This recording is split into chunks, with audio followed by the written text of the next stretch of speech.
I put my signature on those papers on a Thursday in late March. The attorney's conference room had this stale smell, like burnt coffee mixed with furniture polish.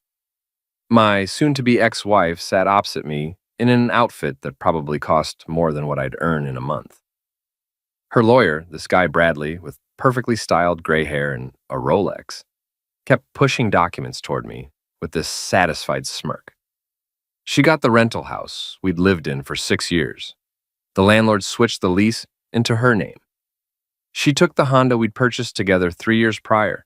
I kept the old Toyota with nearly 200,000 miles that struggled to turn over when it got cold. She got half of our joint savings.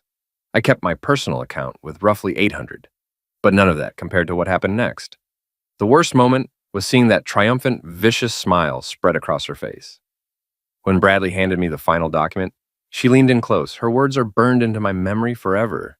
You know what's hilarious? I genuinely pity you. You're going to die poor and alone. Nobody will even remember your name. You were always too pathetic to accomplish anything real. Too mediocre, too dull. Honestly, I'm doing you a favor by getting out now before I waste more of my prime years on someone like you. I stayed silent, just signed where they pointed. Bradley looked uncomfortable for maybe a second before returning to his paperwork. I left that office carrying a folder proving I'd lost nearly everything in less than 60 minutes. 3 months later, I was hauling boxes in a distribution center on the outskirts of town. Overnight shift, $10 an hour. The type of place where nobody bothers learning names because people quit constantly. I'd arrive at 11 p.m., clock in, spend 8 hours moving inventory, then clock out at 7 a.m. My back ached nonstop. My hands were scarred and rough from cardboard cuts and plastic binding. I rented a room in a house owned by this older lady named Carol. $75 weekly, shared bathroom, no kitchen access except a mini fridge I kept in my room and a microwave from Goodwill. The room barely fit a twin mattress and a small desk I'd grabbed off someone's curb. But it belonged to me, stayed clean, and nobody could take it away. The other warehouse workers seemed all right. Nobody pried. We'd acknowledge each other, complete our work, and leave. Sometimes a few guys would hit the diner nearby after shift. I joined them once or twice, but mainly I just wanted sleep. I never mentioned the divorce. What would I say? That my wife of 7 years decided I wasn't good enough? That she'd found someone better at her marketing company? That she made sure to grab everything possible on her way out? Truth is, I wasn't even mad anymore, just exhausted. Exhausted from dwelling on it, from remembering how she used to look at me like I mattered before I became invisible to her, from wondering what I could have done differently. So I worked, I moved boxes, I stacked shipments, I drove home in my failing Toyota and crashed in my rented room. I ate cheap food, I kept quiet, I stayed invisible. That was my routine Monday through Friday, sometimes Saturdays when they needed extra help. The warehouse was enormous, one of those massive distribution hubs for a retail chain. Fluorescent lights buzzing all night, concrete floors that destroyed your feet. The constant beeping of forklifts and scraping of pallets. My supervisor, Steve, was mid-40s, overweight, permanent frown. He only cared about loading trucks on schedule. If you did your job, he ignored you. I appreciated that. I didn't need motivation or team bonding garbage. I needed a paycheck. It happened on a Thursday night, roughly 3 months after the divorce finalized. I was in the back section organizing a shipment of kitchen appliances. My shift was almost done. I was debating whether I had energy to buy milk or just skip breakfast again. That's when I heard someone calling my name. Not just my first name, but my full name. The way someone would say it if they actually knew me from before everything collapsed. I turned around, confused. The guy approaching looked completely out of place. Dark slacks, button-down shirt, no tie, but way too formal for a warehouse at 6 a.m. He was around my age, maybe slightly older. Dark hair, graying at the sides. He looked familiar, but I couldn't immediately place him. He stopped a few feet away, hands in pockets, and smiled. Not smugly, not pityingly, just genuinely. "Took me 3 weeks to track you down," he said. "You're not easy to find when you don't want to be." I set down my box. My brain was struggling to catch up. Who was this? How did he know me? Then recognition hit. The voice, his posture, the scar above his left eyebrow from when we'd tried moving server equipment, and he'd smacked his head. "Marcus, I said. He nodded. Yeah, been a while.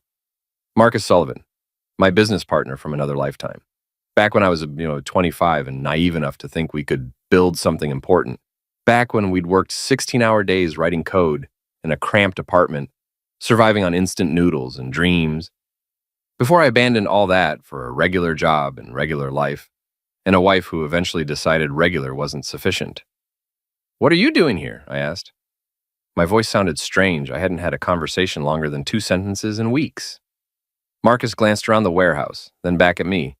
We need to talk. Got time for coffee after your shift? I hesitated. I had no clue what he could possibly want after 15 years of silence. But something in his expression told me this wasn't casual. This was something serious. Something that made him track me down to a warehouse in the middle of nowhere at 6 in the morning. Yeah, I said finally. I'm off in an hour. He nodded. There's a diner 2 blocks east. I'll wait for you there. Then he turned and walked back toward the exit, leaving me standing there with a half-loaded pallet and more questions than I'd had in months. Steve came around the corner, clipboard in hand, scowling at me. You taking a break or what? No, I said, grabbing another box. Just finishing up. But my hands were shaking, and for the first time in 3 months, I felt something besides exhaustion. I felt awake. The diner was typical, looked the same at 6 a.m. as it probably did at 6 p.m. Worn vinyl booths, checkered tiles, counter with rotating pie displays. The kind of place where the coffee was awful, but nobody complained, because at least it was hot. Marcus was sitting in a corner booth when I arrived. He'd already ordered 2 coffees. I slid in across from still in my warehouse uniform, smelling like cardboard and sweat. He didn't seem bothered. You look different, he said. Yeah, well, 15 years does that. He smiled slightly. You know what I mean. You look like you've been through hell. I picked up the coffee. It was bitter and burnt, exactly what I expected. Why are you here, Marcus? How did you even find me? I hired someone. Private investigator. Cost about $2,000, but worth it. He pulled a folder from a messenger bag and placed it on the table. I need to show you something, and I need you to actually listen before you decide I've lost my mind. I stared at the folder. Okay. You remember the software, the project we built back in 2009? I almost laughed. The inventory system? Marcus, that was forever ago. We never even properly launched it. The whole company collapsed after 6 months. I remember you left, got that tech support job, said you needed something stable, something with actual paychecks. I did remember. I'd been 26, burnt out, broke, and convinced I'd wasted a year chasing an impossible dream. Marcus had been upset when I quit, but we'd parted on decent terms. We just lost contact after that. Life happened. I never blamed you for leaving, Marcus continued, but I couldn't let it go. I kept working on it, improved it, found a couple investors who believed in what we'd started. Small funding, nothing crazy, but enough to continue. That's great, man, genuinely. But what does that have to do with me? Marcus opened the folder. Inside were legal documents, pages of dense text with highlighted sections. He turned it so I could see. When we formed the company, we filed incorporation papers. You own 40%. I own 40%. We had a third partner, remember Dennis, who did our initial funding? He had 20%. I vaguely remember Dennis. Older guy, had money he was willing to risk on 2 kids with big ideas. I hadn't thought about him in years. Okay, I said slowly. But I left. I walked away. I figured that was it. You didn't sign anything giving up your shares. You just stopped showing up. And I never asked you to sign anything because I figured maybe someday you'd come back or maybe I'd need to find you. So I set up a trust, put your 40% in it, protected it, kept it separate from everything else. I set down my coffee cup. Why would you do that? Because we built it together. The foundation, the core code, the entire framework. That was us working 16-hour days in that apartment with broken air conditioning. You earned that 40%. Just because you left doesn't mean you stopped earning it. My head was spinning. This didn't make sense. People didn't do things like this, especially in business. Marcus, I appreciate the sentiment, but I don't understand what you're telling me. Did you sell the company or something? Are you trying to give me some payout? He leaned back, and for the first time I saw how exhausted he looked, how much weight this had been carrying. Last month, a company called Portman Technologies made an offer to acquire us. They're massive, enterprise software, government contracts, everything. They wanted our inventory platform because it integrates with systems nobody else can access. Took 2 years of negotiations, but 3 weeks ago, the deal closed. I felt something cold settle in my stomach. How much? 11.7 million. The diner suddenly felt very small and very loud. Someone dropped dishes in the kitchen. A truck drove past outside. The fluorescent light above our booth hummed. Your 40%, Marcus said quietly, after taxes and legal fees comes to about 4.7 million. I couldn't speak. I literally could not form words. I just sat there, staring at him, waiting for him to laugh and tell me this was some elaborate joke. He didn't laugh. He just pushed the folder closer. It's all in there. The trust documents, the acquisition agreement. Your bank information is outdated, obviously, but we'll need to update that. There's a lawyer waiting to talk to you. Her name's Jennifer Parks. She's excellent. She'll walk you through everything. This isn't possible, I finally managed. I've been loading boxes in a warehouse for $10 an hour. I'm living in a rented room. I just went through a divorce that took everything and you're telling me I'm a millionaire? Yes. Why didn't you find me sooner? Why wait until now? Marcus looked down at his coffee. I tried. About 5 years ago, I hired someone to track you down. They found you living 2 states over, married, working a regular job. You looked happy, or at least stable. I didn't want to disrupt that. I figured I'd wait until there was something concrete to tell you. The trust was safe. Your shares were protected. I could give you time to live your life. And now the deal's done, the money's sitting there. And when I tried contacting you at your old address, I found out you'd moved. No forwarding information, no phone number. So I dug deeper, found out about the divorce, found out you were here, and decided I'd waited long enough. I picked up one of the documents. My name was on it. Legal language I barely understood. Numbers that didn't seem connected to anything in my current existence. What about my ex-wife? I asked. The question escaped before I could stop it. Can she claim any of this? Marcus shook his head. I already checked with Jennifer. The trust was established before your marriage. And according to the divorce papers she pulled, your ex signed documents waiving rights to any prior business interests. Her lawyer probably thought it was standard language, didn't realize there was anything valuable attached. I almost laughed. Almost. She'd been so focused on taking the house, the car, the savings account. Her expensive attorney had missed the only thing that actually mattered. So she gets nothing. Correct. This is yours, free and clear. I sat there for a long time holding that paper, trying to process what I was being told. 3 months ago, I'd sat in a lawyer's office while my ex-wife told me I'd die poor and forgotten. And now this. I don't know what to say, I admitted. Marcus smiled. You don't have to say anything. Just don't go back to that warehouse tonight. Come with me. Meet with Jennifer. Start figuring out what you want to do with your life now that you actually have options. I looked down at my hands. They were rough, cut up, the hands of someone who'd been doing manual labor for months. In a few hours, I was supposed to return to my rented room, sleep briefly, then wake up and do it all again. But Marcus was sitting across from me with a folder full of documents saying I never had to do that again. Okay, and I said, let's go meet your lawyer. Jennifer Parks had an office in a mid-rise building downtown. Not flashy, but professional. The kind of place that said she was successful without trying to intimidate you. She was maybe 50, sharp eyes behind stylish glasses, firm handshake. I've been looking forward to meeting you, she said as we sat in her conference room. Marcus had driven us straight there from the diner. I was still in my warehouse clothes, feeling completely out of place, surrounded by mahogany furniture and framed diplomas. She laid out everything. The original incorporation documents from 2009, the trust Marcus had established in 2011, the acquisition agreement from 3 weeks ago, bank statements showing the money currently sitting in escrow waiting for me to claim it. This is legitimate? I asked for probably the 5th time. Completely. I verified every document personally. The IRS has been notified. Taxes are handled.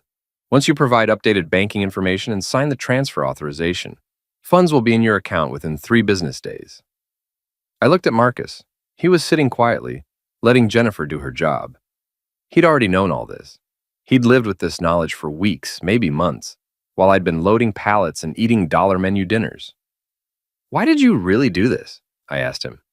You could have claimed my shares were abandoned. You could have restructured the company. You could have done a dozen things that would have given you my portion. Marcus was quiet for a moment. Then he said, my dad worked for the same factory for 30 years. When they downsized, they gave him 2 weeks' notice and a handshake.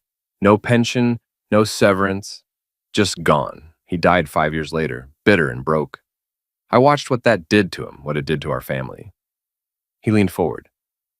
When we started that company, we were partners, real partners. You put in the same hours I did. You wrote half that code.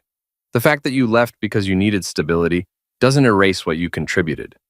I wasn't going to become the kind of person who pretends loyalty only matters when it's convenient. I felt something tighten in my chest. I'd spent 3 months believing nobody cared whether I lived or died. And here was Marcus telling me he'd spent 15 years protecting something I didn't even know existed. Jennifer slid documents across the table. These are the transfer forms. Take your time. Read everything. Ask questions. This is your money and you need to be comfortable with every step. I spent the next 2 hours going through every page. Jennifer explained things in plain language. Marcus answered questions about the company, the acquisition, what happened after I left. It was surreal. Sitting in that office, learning about this entire chapter of existence I'd missed. Finally, I signed everything. What happens now? I asked. Now you wait 3 days, Jennifer said, and then you figure out what kind of life you want to build. Marcus drove me back to my rented room. We didn't talk much during the drive. What was there to say? My entire world had shifted in one morning. When he dropped me off, he said, call me if you need anything, advice, references, whatever, and you don't have to figure this out alone. I nodded. Thank you for everything, for remembering me. You were never forgotten, he said simply. Then he drove away. I walked into that tiny room and sat on the edge of my bed. The mini fridge hummed in the corner. Through the thin walls, I could hear Carol watching her morning television shows. Everything was exactly the same as when I'd left for my shift 12 hours ago, except nothing was the same at all. I didn't quit the warehouse immediately. That probably sounds crazy, but I needed time to think, to plan. I'd spent 3 months learning what it felt like to have nothing. I wasn't about to rush into having everything without being smart about it. I called in sick for 3 days while the money transferred. When it finally hit my account, I sat in my room staring at my phone screen at those numbers that didn't seem connected to anything real. $4,700,000 plus change. I opened a new checking account at a different bank, transferred $50,000 into it for immediate expenses, left the rest in a high-yield savings account until I could talk to a financial advisor. I wasn't going to be stupid with this. I'd seen too many stories about lottery winners who were broke again within 5 years. On day 4, I went back to the warehouse. Steve looked surprised to see me. Thought you quit, he said. Just needed a few days. I'm back now. I worked 2 more weeks, full shifts. Loaded boxes, stacked pallets, kept my head down. Some guys asked if I was feeling better. I said yes. Nobody pushed for details. During those 2 weeks, I did my planning. I met with a financial advisor Jennifer recommended, set up investments, talked to a tax attorney, made sure every single dollar was accounted for and protected. I bought a house. Nothing fancy, 3 bedrooms, 2 bathrooms, decent neighborhood, good schools, even though I didn't have kids. The kind of place that felt solid, permanent mine. I paid cash. The seller's agent looked confused but didn't argue. I bought a truck. Ford, 7 years old, well-maintained, 30,000 miles, reliable. The kind of vehicle that would last another decade. Paid cash for that too. I set up automatic payments for utilities, insurance, everything. Made sure I had 6 months' expenses in checking at all times. Put a chunk into retirement accounts. Invested the rest conservatively. I wasn't trying to get richer. I was trying to stay stable. And I started thinking about what I actually wanted to do with my life, now that survival wasn't the only goal. On my last day at the warehouse, Steve pulled me aside during break. You putting in notice? Yeah, 2 weeks is up tomorrow. I appreciate the work, but I found something else. He nodded, didn't ask questions, just said, you were reliable. That counts for something. I finished my shift, clocked out for the last time, walked to my truck in the parking lot as the sun was rising. I sat there for a minute, looking at the warehouse, thinking about those 3 months. I didn't regret them. They'd taught me something important. They'd shown me I could survive, that I could lose everything and still get up the next day. That was worth knowing. But I was done surviving. It was time to actually live. I drove to my new house. It was empty except for a mattress and some basics I'd been slowly moving from Carol's place over the past week. She'd been happy for me when I told her I'd found a better job and was moving out. I gave her an extra $200 when I left. She tried to refuse. I insisted. I stood in the living room of my house in the early morning light and felt something I hadn't felt in a long time. Peace. Actual, genuine peace. My phone buzzed. Text from Marcus. "How's the new place?" I smiled and typed back, quiet in a good way. 3 dots appeared, then, "Good, you earned it. Don't let anyone tell you different." I looked around the empty room, thought about my ex-wife, wherever she was, probably still thinking she'd won, still thinking I was going to die poor and forgotten. She had no idea, and for now I was perfectly fine keeping it that way. I spent the first month in my new house just existing. No drama, no grand plans. I woke up when I wanted, made coffee in my own kitchen, sat on my back porch and watched neighbors walk their dogs. It was boring in the best possible way. But I wasn't built to do nothing forever. By week 6, I was getting restless. The money was secure, the house was furnished, the truck ran fine. I had everything I needed, but I didn't have anything I cared about. That's when I remembered something Marcus had said during one of our late-night coding sessions back in 2009. We'd been talking about what we'd do if we ever made it big. He'd said he wanted to buy his parents a house. I'd said I wanted to help kids who couldn't afford college. I'd been 25 and broke when I said that. Just words. A nice idea that felt good to say out loud. Now I was 39 and had the means to actually do it. I called Jennifer, asked about setting up a scholarship fund. She connected me with someone who specialized in charitable foundations.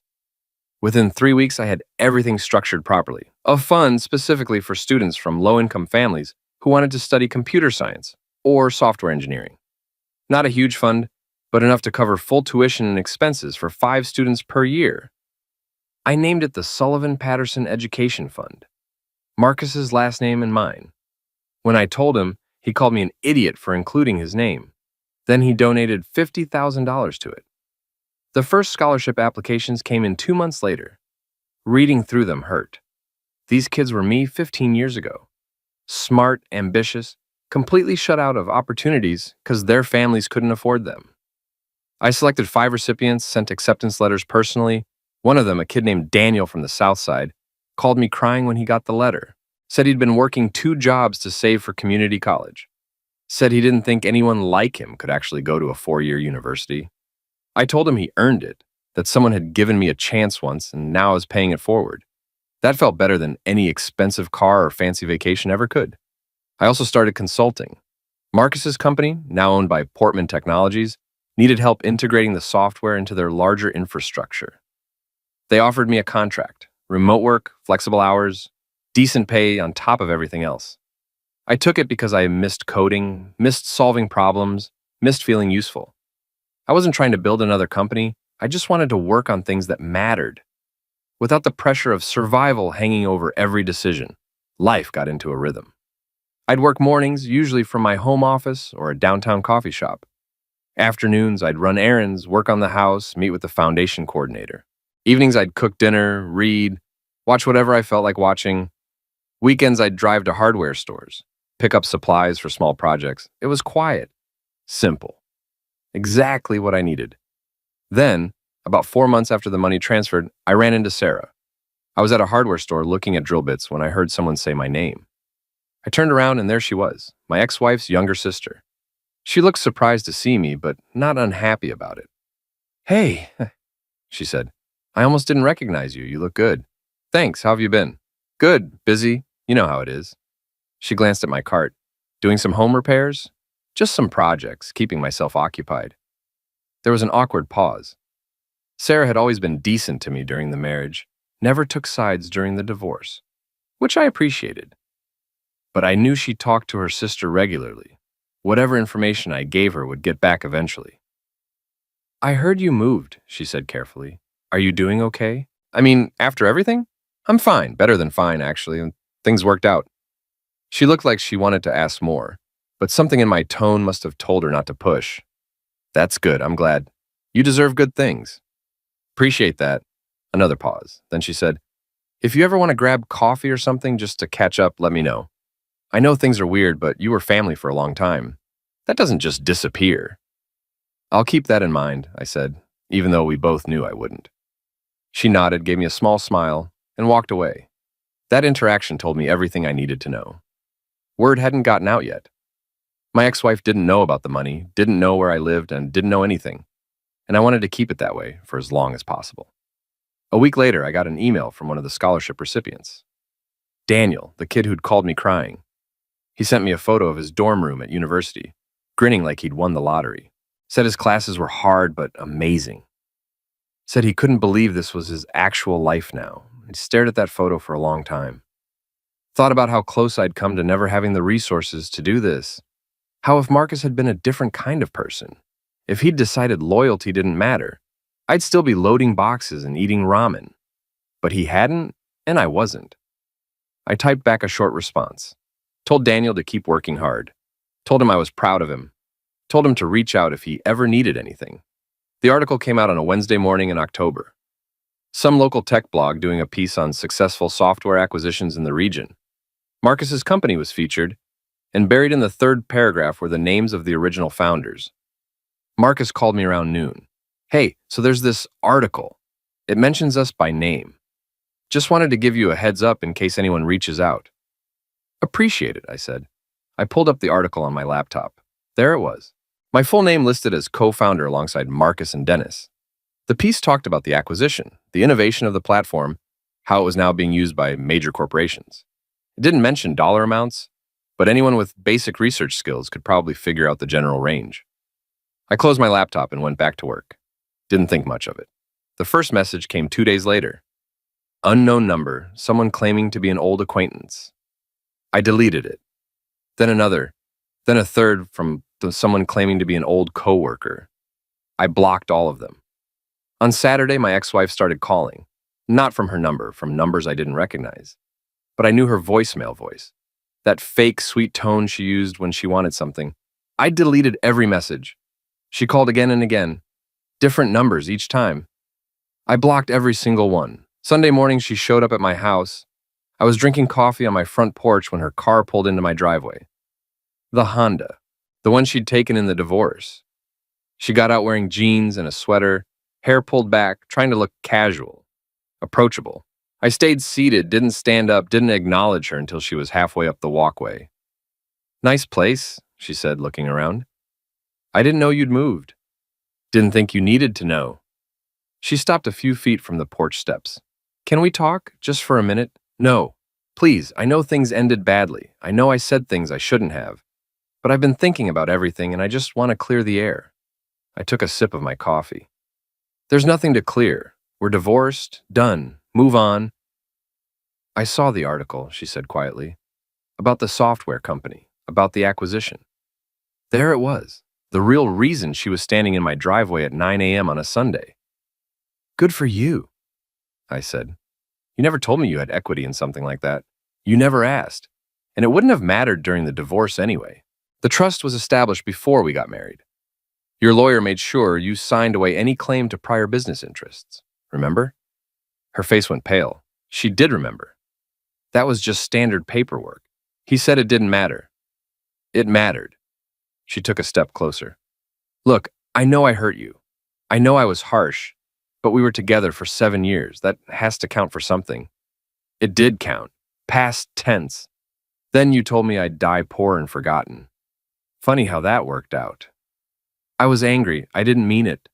Yes, you did. She opened her mouth, closed it, tried again. What do you want me to say? That I was wrong? Fine, I was wrong. You're obviously doing well. I'm happy for you. Can we just move past this? I stood up, set my coffee cup on the porch railing, looked at her directly for the first time since she'd arrived. You need to leave. Don't come back. Don't call. Don't send messages through your sister or your friends or anyone else. We have nothing to discuss. Ever. You can't seriously be this cold. I can and I am. Goodbye. I walked into my house and closed the door, locked it, watched through the window as she stood there for another minute, clearly trying to decide if she should knock. She didn't. Eventually, she got back in her car and drove away. My phone buzzed, text from Sarah. She's asking questions about you. Says she wants to apologize. I told her to leave you alone. Just wanted you to know. I typed back, thanks. Another text, this time from a lawyer I didn't know. Professional letterhead in the signature, representing my ex-wife's name regarding potential errors in divorce settlement. I forwarded it to Jennifer. She called me 5 minutes later, laughing. They have no case. None. I'll send them a response that'll shut this down permanently. Do it, I said. And that was it. The desperation was starting. She'd walked away from something valuable because she was too busy being cruel to see what actually mattered. I didn't feel victorious. I just felt done. 6 months after Jennifer shut down the lawyer's attempt, my life had settled into something I never expected to have. Contentment. The scholarship fund was thriving. 10 students now, not just 5. Marcus had convinced 2 other tech entrepreneurs to contribute. We were making a genuine difference. I'd taken on a senior consultant role with Portman Technologies. The work was challenging and meaningful, helping design systems that actually solve problems. And I did it from my home office, on my own schedule, for compensation that felt fair. My house had become a home. I'd finished projects, planted a garden, built a deck in the backyard, small things that made the space mine. I didn't think about my ex-wife anymore. Not with anger, not with bitterness.